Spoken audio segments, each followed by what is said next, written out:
Olá, alunos do 7º ano. Sou o professor Abisaías Machado, professor de língua estrangeira, inglês, e estou mais uma vez aqui para transmitir para vocês, tá, em forma de videoaula, o nosso primeiro assunto, tá, do 4º bimestre.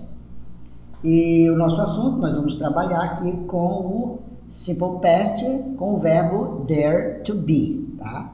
Aí no passado, que é o was e o were. Vamos lá, então. No inglês, nós temos aqui dare to be, que é o passado, tá? Então, vamos ver. O verbo dare to be, no inglês, tem como principal significado existir, haver ou ter, na língua portuguesa. O verbo dare to be, passado, é utilizado de diferentes maneiras. Elas variam do singular para o plural. O dare to be é formado pelo dare mais o verbo to be, que corresponde ao seu pronome. Para os pronomes I, he, she, it, usamos was. Para os pronomes we, you, they, usamos were. Na hora de empregar o dare to be, teremos então duas diferentes formas. O there were para o plural e o there was para o singular. O there was, no caso, tem relação a algo que existia, tinha ou havia. Já o there were relaciona-se a coisas que existiam, tinham ou haviam no plural. Passado, plural, afirmativo. There were 2 dogs in the living room. Havia 2 cachorros na sala de estar. There were some cars parked in the street. Havia alguns carros estacionados na rua. Passado singular, afirmativo. Agora é o singular, tá? Então, no singular, nós já vamos utilizar o was, tá? Então, observe. There was a book inside your bag. Havia um livro dentro da sua mala. Estou me referindo a apenas um livro. A book, um livro.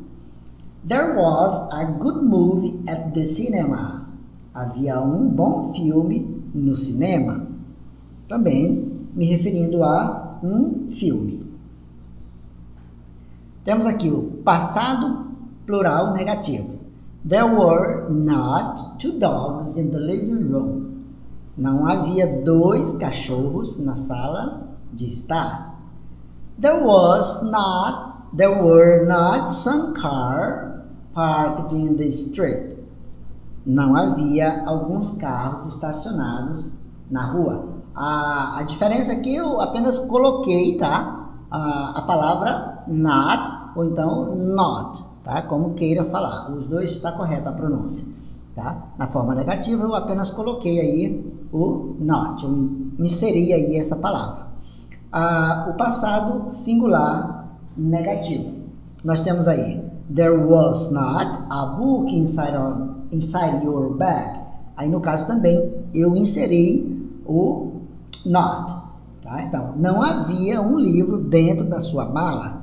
There was not a good movie at the cinema.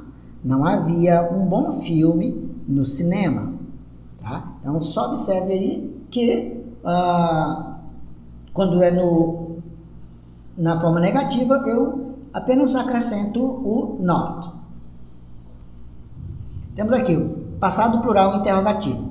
Para o uso do passado plural interrogativo, do dare to be, basta trocar a ordem entre o there e o verbo to be, ou seja, were ou was. No caso aqui, observa bem, eu agora já coloquei primeiro o verbo to be, were, e depois o there. Então vai ficar, were there 2 dogs in the living room?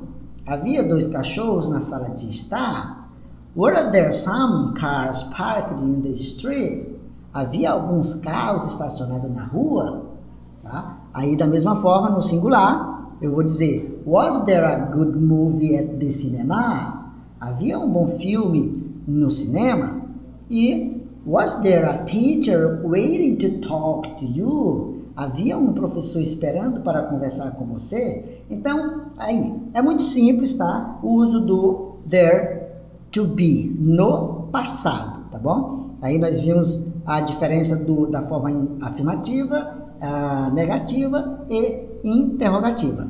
Tá? É um assunto bem simples, um assunto que não é complexo, e eu acredito que com as atividades que os professores vão desenvolver para vocês, baseado no assunto, vocês estarão bem mais a par do assunto, tá bom? Vocês vão conseguir entender mais ainda com facilidade praticando nos exercícios, tá? E o meu muito obrigado e até a próxima, se Deus permitir, tá? Thank you very much and God bless you.